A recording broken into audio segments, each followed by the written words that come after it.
ఒక student teacher దగ్గర నుంచి కానీ లెక్చరర్ దగ్గర నుంచి కానీ ఒక సార్ దగ్గర నుంచి కానీ మంచి మార్కులు సంపాదించాలని అంటే టీచర్ చెప్తున్న వాటిని పాటించాలి. అది మేబీ ఎడ్యుకేషన్ విషయంలో, స్టడీ విషయంలో, హోంవర్క్ చేసే విషయంలో, ప్రాజెక్ట్స్ ఇన్ టైం కంప్లీట్ చేసే విషయంలో, ఇలా ఏవైనా సరే టీచర్ ఏదైతే చెప్తారో దానికి తగ్గట్టుగా ఉండాలి.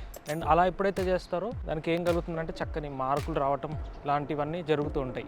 ఎలా అయితే మరి స్టూడెంట్ టీచర్ దగ్గర నుంచి తెచ్చుకుంటారో అలాగే విశ్వాసముగా దేవుని బిడ్డలుగా ఉన్న మనం కూడా దేవుని దగ్గర నుంచి ఒక కండిషన్ ద్వారా మనము ఈ ఆశీర్వాదాన్ని మనం తెచ్చుకోవచ్చు. అది ద్వితీయోపదేశకాండం 28వ అధ్యాయంలో మనం చూస్తున్నాం. అదేమనంటే, యెహోవా నీ దేశము మీద వర్షము దాని కాలమందు కురిపించును. దేవుడు మాట్లాడుతుంది ఏంటంటే, ఇన్ టైంలో ప్రతిదీ మీ దగ్గరికి రావటం అనేది ఎలా జరుగుతుంది అంటే, దేవుని చిత్తానికి తగ్గట్టుగా కనుక మనం నడిచినప్పుడు. తర్వాత, నీవు చేయు కార్యం అంతటిని ఆశీర్వదించుటకు ఆకాశము తన మంచి ధననిధిని తెరుచును.